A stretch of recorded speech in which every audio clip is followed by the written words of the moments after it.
happening tonight in Vancouver. You don't want to toy around with heat like this. It can be fatal. Extreme heat will grip the lower mainland and the Pacific Northwest this weekend. Just ahead, why some meteorologists are saying it could be one of the hottest stretches of warm weather in our region's history.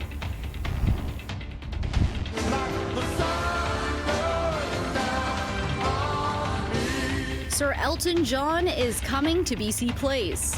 But going back to concerts may not be that easy. What you'll have to do to get into some shows and why some venues say it's not worth it to open just yet.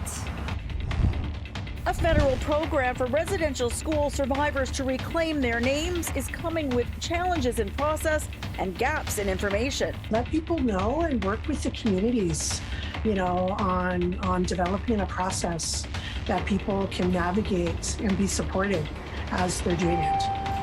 This is City News Everywhere. Well, breaking news tonight with another shocking and tragic discovery of hundreds of unmarked graves set to be announced by the Canucks First Nation at the site of a former residential school. This is in Saskatchewan. In a press release sent today, the Canucks First Nation writes they will be holding a virtual news conference tomorrow morning, saying the number of unmarked graves will be the most significantly substantial to date in Canada at the Maryville Indian Residential School. And the site is near Broadview, Saskatchewan. So this is about 150 kilometers east of Regina, and it has been closed to the public and media. Now, we are planning to carry that news conference live for you on our website, citynews1130.com. And of course, we'll continue to follow this story as it develops.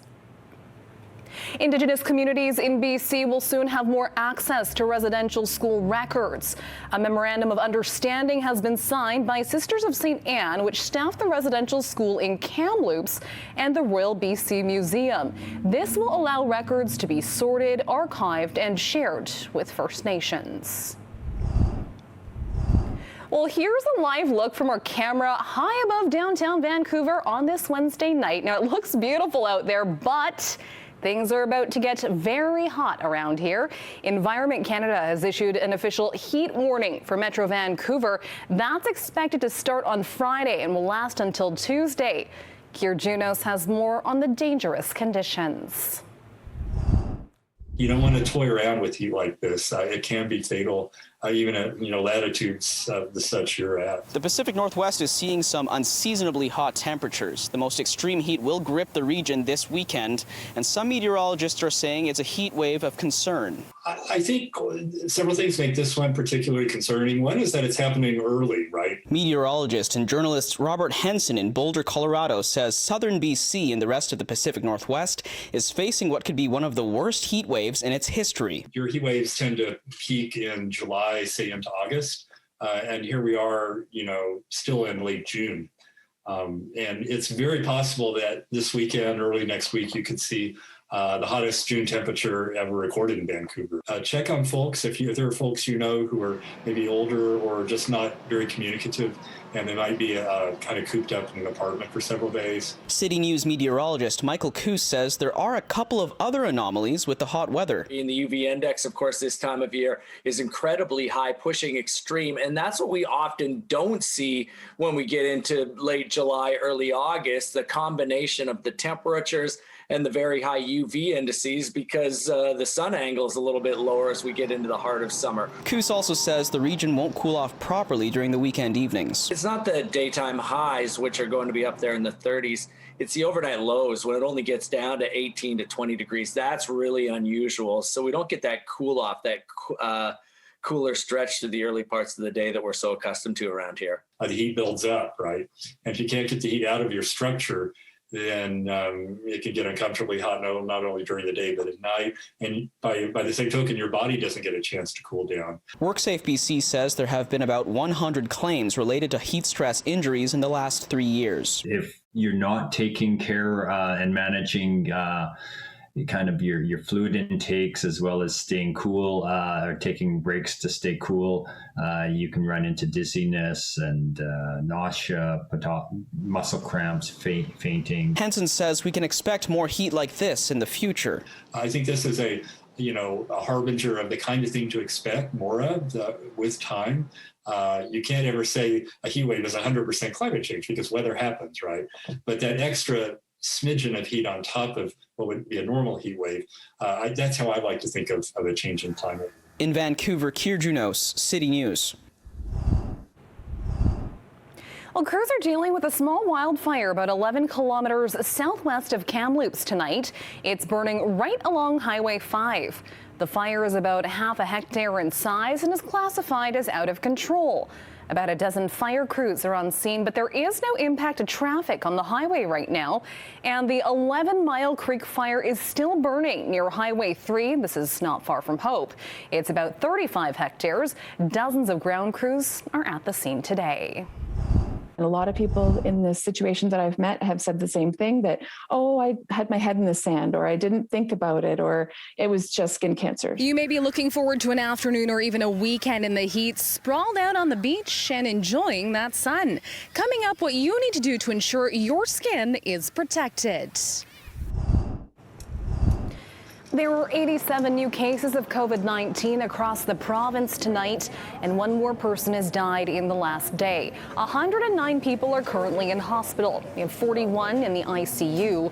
More than 4.5 million doses of the vaccine have been administered so far, and over 1 million British Columbians are now fully vaccinated. Vancouver Coastal Health has created a pop-up vaccination clinic at Vancouver Community College today. Anyone between 12 and 69 could show up without an appointment and receive their first dose.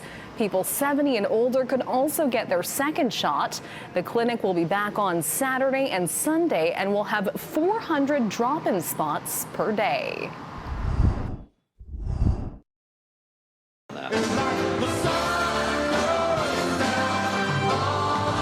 Big acts are coming to Vancouver. Sir Elton John has announced his farewell tour is coming to BC Place next October. But venues allowed to open this summer are hashing out plans as to what the experience will look like for audiences. And some venues are deciding the temperature checks, COVID-19 screenings, and physically distanced shows are just not worth it during this transition period. The Roxy on Granville Street can reopen under the province's Step 3 rules as of July 1st, when nightclubs can operate with limited capacity. But it's saving its reopening for September 7th, when BC is expected to lift most restrictions in Step 4. We were allowed to open last June with restrictions, and we didn't do so because of safety reasons for our customers and our staff. And also because it's just not the same thing. People need to mingle. They need to dance. They need to. They're going out for an experience that we can't allow them to do or offer. So we decided not to do it. It's a lottery to grab one of 50 seats to watch the Vancouver Symphony Orchestra. And more than 1,300 people entered a draw for their first show in person at the Orpheum Theatre last weekend. Life's a pageant you can't understand. People can buy tickets to see locals Hotel Mira when the Rickshaw Theatre reopens in September. But the Rickshaw's owner says shows will have a disclaimer warning about possible COVID-19 transmission. I think given that we'll be close to some sort of herd immunity by then, people will be able to make sort of educated, or take educated risks as far as whether they want to come to a show with possibility of people not vaccinated. Tar Mohammed wishes there was some way to have ticket holders show proof of vaccination, but believes such a policy will be up to the province. City News requested an interview with BC Place, but a spokesperson wasn't available for broadcast. At the Roxy, renovations are happening behind closed doors. It's confident with BC's vaccination rates, people can unmask and mingle for Step 4. People just want to go out and have their experiences that they had before, and we'll be ready for that.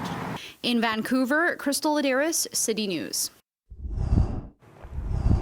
Well, if you picked up a few extra items at the mall recently, you were not alone. Vancouver area retail sales actually went up a bit in April, month over month. Now, that's despite so-called circuit breaker restrictions implemented by the province a couple of months ago. Stats Canada says BC-wide sales were down 0.2%. Ontario sales were really bad as that province struggled with high COVID case counts and what was essentially a total shutdown. Overall retail sales fell 5.7% in April, posting their largest drop since last April when the pandemic really got underway. Sales for clothing saw the biggest plunge. Vancouver is once again ranked as the most expensive city to live in Canada. The latest cost of living survey from international investment management firm Mercer puts Vancouver at number 1. It's followed by Toronto and Montreal. The data looks at things like housing costs, inflation, currency fluctuations, and the prices of hundreds of everyday goods. Globally, Vancouver ranks near the middle of the pack, rising 1 spot since last year to 93rd on the list of 209 cities. Toronto is close behind at 98th. The title of least expensive city in Canada goes to Ottawa, which ranked 156th overall. The federal government's offering to cover the processing fees for people to have their original Indigenous names on identification like passports. Sounds good, right? But it's missing the mark. I think that that's just, again, another prime example of decisions being made about us without us. Since announcing last week the enacting of this 2015 Truth and Reconciliation Commission call to action is for residential school survivors to reclaim their names. There have been challenges and gaps appearing, including that not even community leaders know about it. I only came across that news actually on social media and wasn't aware that this was something that was happening or was even in the works. No, I wasn't aware until I saw your email, so I looked it up. I haven't really heard and I haven't experienced that or assisted anyone with that in our nation that I'm aware of. Then there's the process and other fees.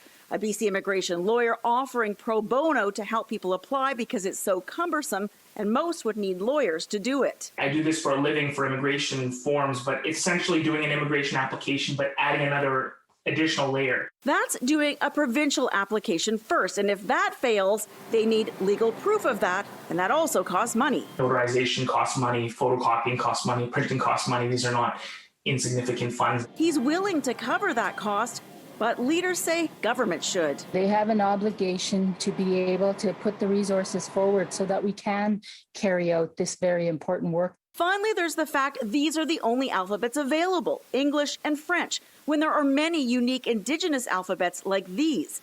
And not all nations have even translated their oral languages to written. I could see this causing confusion. This could also open the door to legal challenges. There's some dispute right now on who actually has the right to have these names and titles associated with them today. The federal minister responsible says alphabet choices are limited for international documents, and to get the word out about this program is looking to media and word of mouth. If they'd had fully engaged and consulted with Indigenous peoples from the outset, these are the types of things that would have been raised. For CityNews in Victoria, I'm News 1130's Lisa Yuzda.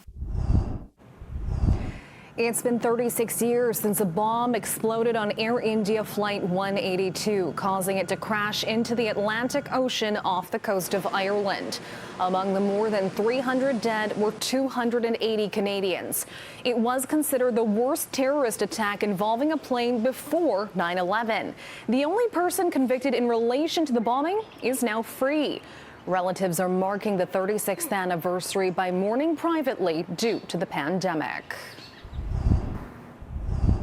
A wedding is supposed to be the happiest day of your life, but for one Abbotsford woman, it was incredibly bittersweet. That's because Robin Sanford's mother, diagnosed with breast cancer in May, had recently taken a turn for the worst. Sanford and her fiancé were planning on getting married later this year, but instead decided to have a last-minute ceremony at Abbotsford Regional Hospital in her mother's room. The nurses were amazing. They got everything together for us. Literally all we did was go get our marriage license and some clothes. And when we came back, everything was ready for us, like an aisle and flowers and music and everything. And there was moments where I was just smiling, like uncontrollably so happy. And then like a few minutes later, I'd be crying. So it was kind of all over the place. 16 hours after the ceremony, Sanford's mother passed away. Sanford says she is so thankful for the hospital staff who made the wedding possible. Henrik and Daniel Sedin spoke to the media today after it was announced Tuesday that they would be joining the Canucks front office as special advisors to the general manager. We've said after we were done playing that this is a side of the game where I think we can help, and we've taken our time, and we care a lot about this team. So to be able to come back and help is a great feeling. Hopefully but we're not looking for fame again. That's let's be clear with that. So we're hoping to come in and do a good job and try to stay in the background as much as possible. They're humble guys, but they followed the league the last couple of years. They followed the team. They're excited about the young pieces that we have in place, the young core group. And now it's about trying to get this young core group to the next step. And, they want to be part of that.